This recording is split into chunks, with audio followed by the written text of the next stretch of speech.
Dr. Weinstein. You came here looking for a fight. Mr. Pageau made a response video to something you said on the Joe Rogan Experience. Do you have anything to say? Oh, glad you're asking that. I was hoping it would come up. So I don't know how many people have seen the video and what it's responding to, but the short version is that I said something on the Joe Rogan podcast about there being different kinds of truth, that I argued for something I call metaphorical truth, that something can be literally false, but it can contain wisdom, and the way you know is that if you act as if it were true, you come out ahead of where you would if you act according to the fact that it's false. And I then said that scientific truth is the top truth in the hierarchy. And the response was that it was arrogant of me to say that there was a top truth, that, effectively, from what position do I do that? And yeah, I can, you want to go ahead and clean that up? I just want to say that's not the argument. Okay. The argument is that there was a performative contradiction in your statement, because you said that factual truth is higher than metaphorical truth. But then to say that there's a top level truth, or that there's an overarching truth, is to use a metaphorical structure to demonstrate where you're placing your truth. And so within the statement, there was a performative contradiction in terms of you have to resort to metaphorical truth to speak of hierarchy, because all the language of hierarchy is metaphorical. And therefore, to place factual truth at the top of that hierarchy is a performative contradiction. So that's my argument. So I will plead guilty to using metaphor to defend my position, because, of course, language is composed of metaphors, both living and dead, and it's really hard to communicate anything without running afoul of that standard. But I will defend, in spite of that guilt, I will defend the idea that scientific truth is the top truth in the hierarchy. And the reason is really simple. It's because there is no mechanism for sorting between metaphorical truths that belong to different traditions and are in conflict with each other.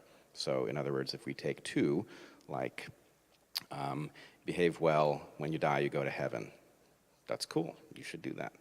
On the other hand, if you behave well in a Brahman-Atman system, you may be reincarnated as something better than you are now. That's also cool, but it's not the same truth, right? So you can't sort out. These are both kinds of wisdom, and I think we know exactly what kind of wisdom they are, or at least we should, which is if you behave so as to be reincarnated as something better or to go to heaven, what it will do is, in all probability, it will leave your descendants really well positioned in their culture. And that means that your genes, which you might not have been in a position to say anything about, will be well positioned to persist and spread, because your descendants will be well placed. So in effect, going to heaven or being reincarnated as something better than you were are stand-ins for a genetic truth that we can't say. And so what I'm arguing is that what makes the scientific truth hierarchically superior is that it explains all the subordinate truths in a way that is logically consistent. Whereas if you were to prioritize heaven as a truth, then you would have to say, well, reincarnation is therefore false, or you would have to have them all simultaneously be true in some unreconcilable way. So the only one that has the special characteristic of accounting for all the others is the scientific truth. Okay, so I'm going to get into this now. So I think that what you just did was nested your claim for the validity of scientific truth within a pragmatic framework, which is what I claimed when I was talking to Sam Harris was necessary, because you said, I believe, that the justification for assuming the truth of the mythological representation was its effect on something that's associated with the Darwinian process, right? And that's how you what you used to justify your claim that it was in fact true. So in the discussion that you're referencing, my point was essentially that there is something called metaphorical truth and that it's a real thing. So I'm in agreement with you on that. Where we might be in disagreement is that there is simultaneously a thing that I would call literal truth or scientific truth. And by the way, I'm not saying that what scientists say is in this category inherently. Scientists can be wrong. But the point is, truth that is scientifically verifiable, that makes predictions, has a special priority in this hierarchy because it is the one objective version. It is not contingent on being nested in a series of beliefs. So, what if it's a scientific truth that's metaphorically wrong? oh, and there are... Like, I can give you an example. Okay, so I read the memoirs of a KGB scientist, KGB agent, who worked with the Russians in this biochemical lab, and their job was to meld Ebola with smallpox, because Ebola is not that contagious, and so that's kind of annoying if you're trying to kill people, whereas smallpox, but it's really fatal, whereas smallpox is really contagious. So if you could get the two together and then develop an aerosol spray, you could kill a lot of people. And in fact, they did kill about 500 Russians by mistake when some of what they were doing escaped. But it isn't obvious to me that that's an invalid scientific pursuit. But I do think that it's an invalid ethical pursuit. And so that seems to me to indicate that the ethical pursuit supersedes the scientific pursuit with regards to truth claim. So I'm going to disagree with you. I would say it doesn't supersede with respect to the truth claim. It supersedes with respect to considerations of behavior and policy. So I absolutely agree with you. There are plenty of scientific truths that are deeply unfortunate. And I want to take what you said, the first thing that you said. Okay. If you're good, you die and you go to heaven.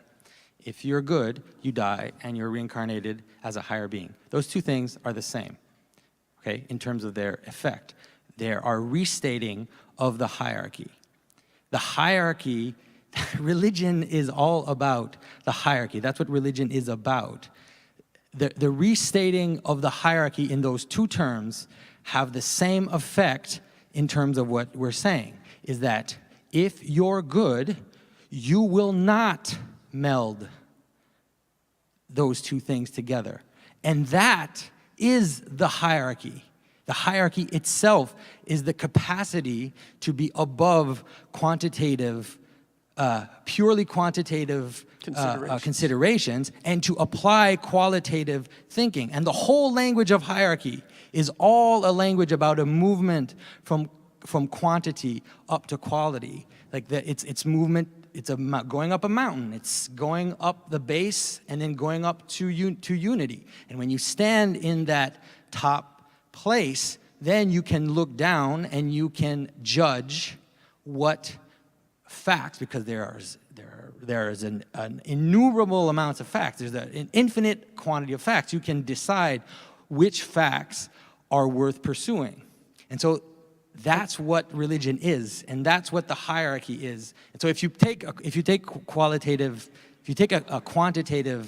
tidbit of information and you say that is above, let's say, qualitative judgment, how do you even, why are you even focusing on that quantitative data? Because there's an infinite amount of them.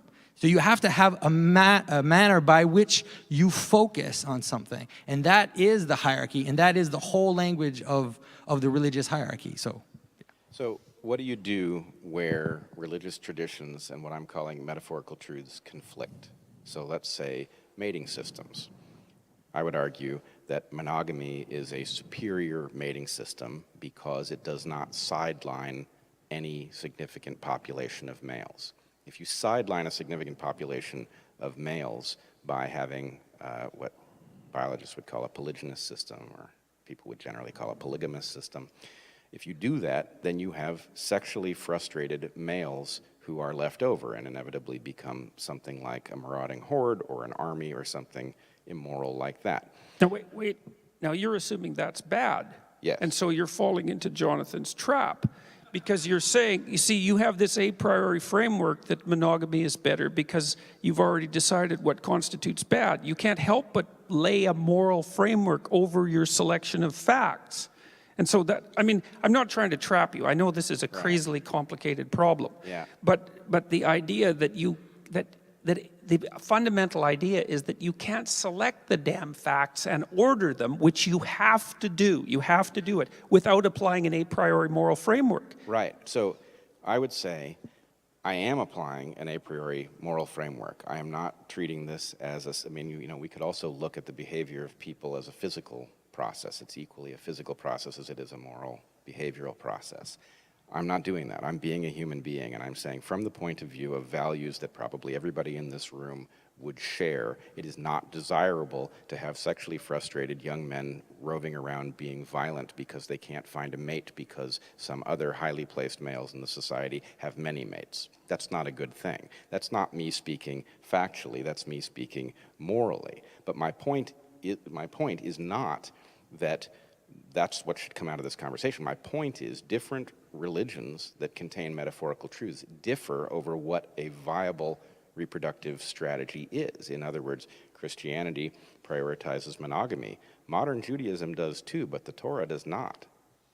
So So your claim is that because it's very difficult to adjudicate between competing moral systems, that science is preferable with regards to truth claims because there's a way of adjudicating between scientific truths. But I would say the mere fact that it's difficult to adjudicate between competing moral claims doesn't indicate, therefore, that science is a higher truth. It just indicates that science has an advantage when it comes to comparison that ethical systems don't. Right. It doesn't mean that ethical systems are perfect. No. So this is one of these places where I don't exactly know what I'm running afoul of and why. I think my brain is built around some sort of model that makes it hard for me to understand why we could possibly be disagreeing over this. My point is, you have 1,000 different belief systems. They're all built out of metaphorical truths and a certain amount of real truth. Let's just stick science in with the rest of them. It's belief system 1,001. Okay, now let's say, well, which of these is best? How are you even going to do that? There's only one of them that has a distinct characteristic. It's number 1,001. What's its distinct characteristic? It explains why all the others work. So how is it not, just by virtue of the fact that it does something that nothing else can, how is it not the top one in the hierarchy?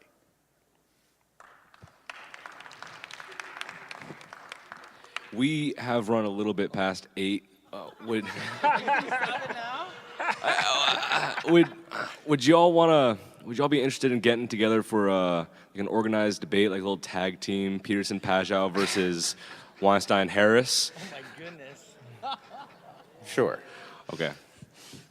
Well, that's a good place to end.